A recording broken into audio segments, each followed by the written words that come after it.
Hi there. Today is May 25th. And I'm going to share this story because it's a funny story, but it's also a really sad story that I am so stuck in my fears that I cannot allow myself to enjoy a relationship, or friendship, whatever you want to call it. You know, I've been doing a lot of internal healing for the last 19 years. That's been my goal of every day, is to see more of my patterns so that I can free myself and be more open to life, like really live more fully every day. And so I'm sharing that because there are a lot of things in my life that I'm doing really, really well at. But seriously, I have such a hard time trusting men. Like, I would rather be single for the rest of my life than ever trust a man. Like, seriously. And so, of course, last year, my dog is biting me. That's why I'm moving around. So last year I decided I was going to be single forever. I was like, you know what? I've been single for so many years. Why stop now? And I had actually heard my neighbors kind of bickering in their yard. And I was like, really? Do I want somebody to disturb my peace? Like, do I need somebody to disturb this harmony that I have in my life right now? And the answer was a hell fucking no. I don't want somebody to disturb my life. So, like I said, I made the decision. I'm like, yeah, I'll be single forever. That sounds like a really, really good plan. The next day, this person that I had a crush on for like 20 some years, I guess I'm older than that. It's 30 years. I've put this person on a pedestal. Always thought he was very, very attractive, and very interesting. Anyway, he messages me and asks me if I want to go out to the movie. And I said yes, thinking he was going to be like, okay, well, let's go next month sometime. Like, right? Like, I didn't really say yes to say yes. I just said yes to not have to say no and make an excuse.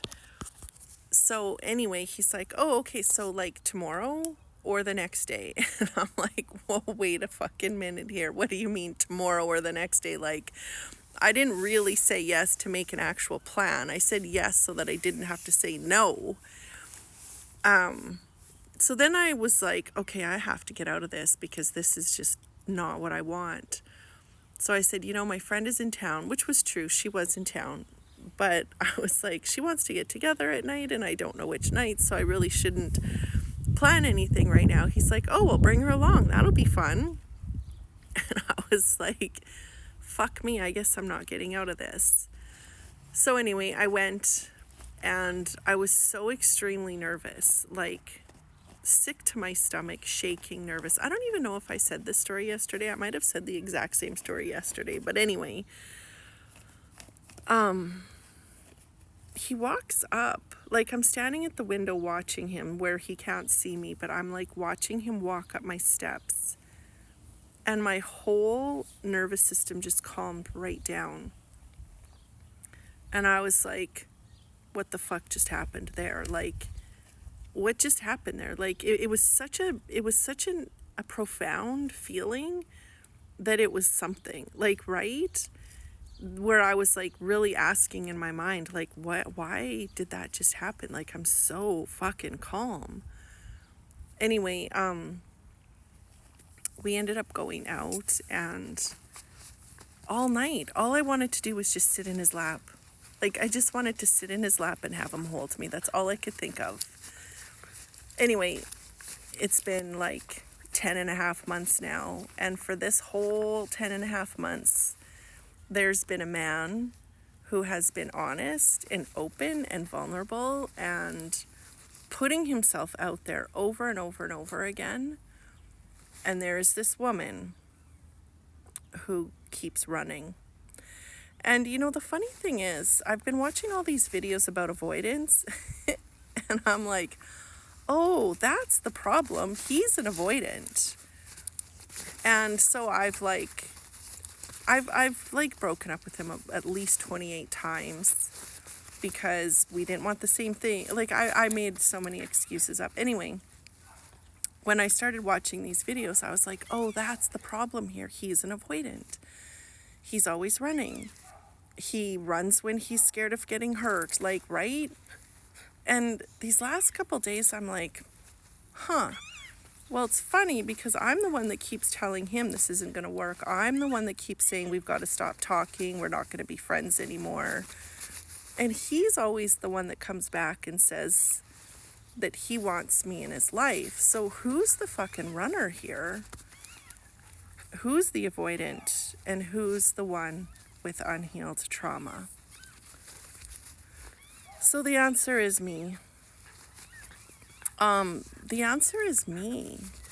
And so, you know what? I'm going to do what I do best. And what I do best is face my fuckery, face my fears, and heal my trauma. And I have been really thinking this whole time that he was the problem. And I'm really seeing now that, not that I'm a problem, but I'm a hurt person who hasn't healed my hurt.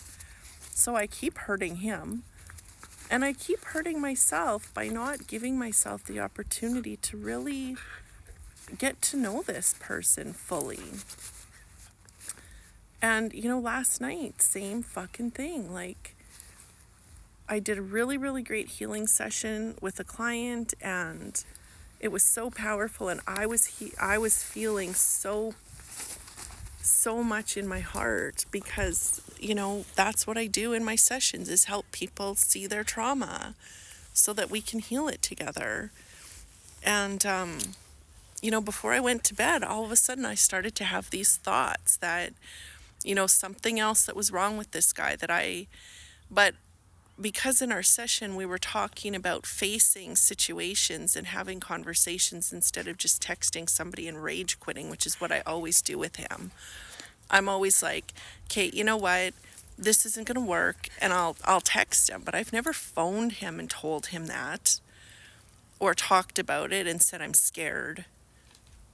I quit and I run. I just never fucking thought that I was the avoidant here.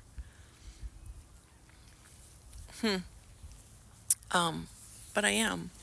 So anyway, last night I called him, and the intention of calling him was to tell him that we were done again. And he answered the phone, and it was like he was so happy to hear from me and so happy that I called him. And what I realized is I never call him. I never call him because I'm waiting for him to call me. And if he doesn't call me, I get upset and I get hurt because why is he not calling me? Why is he not texting me? Why do I always have to be the one who's sitting here waiting? But I never, ever, I don't know if I remember ever just calling him to say, hey, I'm thinking about you. So, I'm sharing this because I want to heal this. Like, I don't want to go on hurting somebody that is so good to me. And whether he ends up being my best friend or we end up in a real relationship, I don't think either one is better than the other because he continues to show up as my best friend. When I am having a hard time in life, he is the person who talks me through it and helps me see the bigger picture and helps me connect to spirit. He's my person. And what I keep doing is hurting him. So I want to stop this because I really believe I'm hurting myself by not giving myself the opportunity to let this become what it's supposed to be. And I don't know the answer to what that is, but I never will if I keep pushing him away. So anyway, here I am admitting that I am